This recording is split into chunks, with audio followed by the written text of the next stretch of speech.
Good afternoon, everyone. Like he said, we're with the Breathitt County Area Technology Center. My name's Joe Mayab. I'm the principal. This is Jerry Smith, even though it says Gene Booth. Jerry's a lot better looking than Gene, so we brought him. Gene, come be with us today.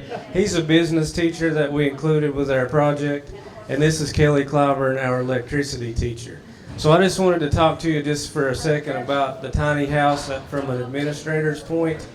The reason we're doing this is the bottom line, it gives the kids an opportunity to do something hands-on, and it provides a lot of money that we do not have for our programs.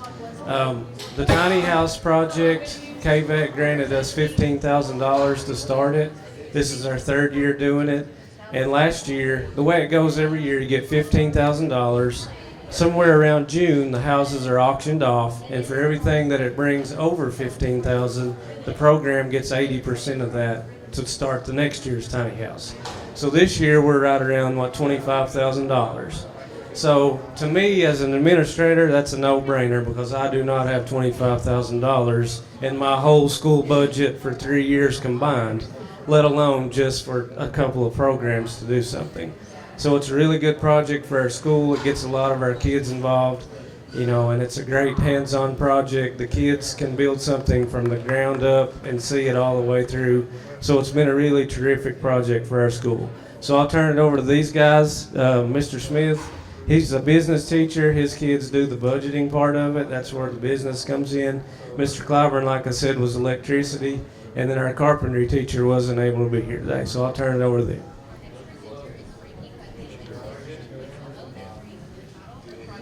Like Joe said there, my name's Kelly Clyburn. I'm an electrical teacher. I'll try to fill in a little bit for Gene. He wasn't here, but this is our second tiny house. Our first one, this will be our third one, okay? But our second tiny house just sold. I guess that's where I was going. We were very impressed. I think didn't we have like the highest bid, I think ours sold for the most, gotta brag a little bit. But our kids worked really hard on it.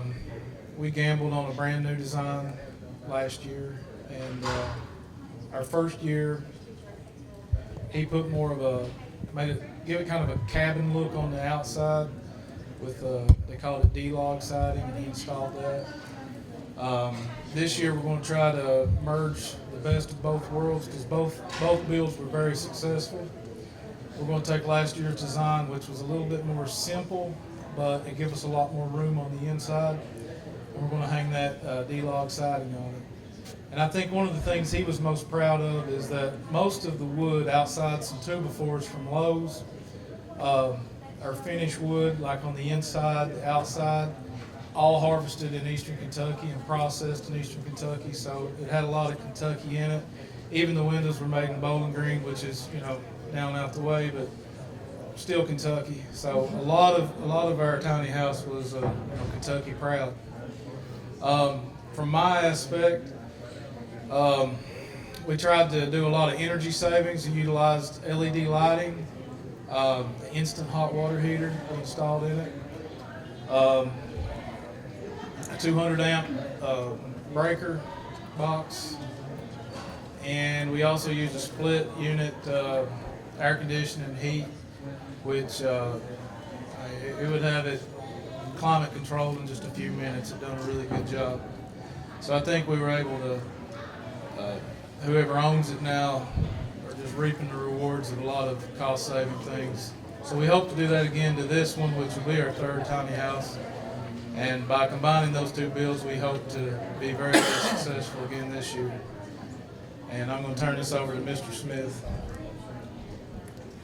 So my role in all this is to be the bad guy that says no a lot, because it sounds like a lot of money, $15,000, but that's like, you're scraping the bottom by the time that thing's ready to go out to auction.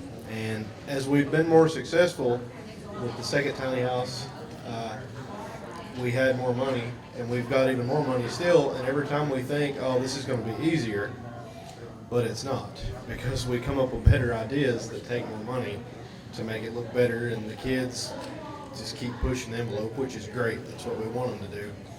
my kids also make presentations and take pictures to put on the holler and promote on YouTube and Facebook.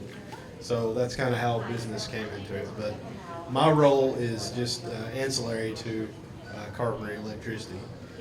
But it's cool they allowed us to come in and play in their playpen. So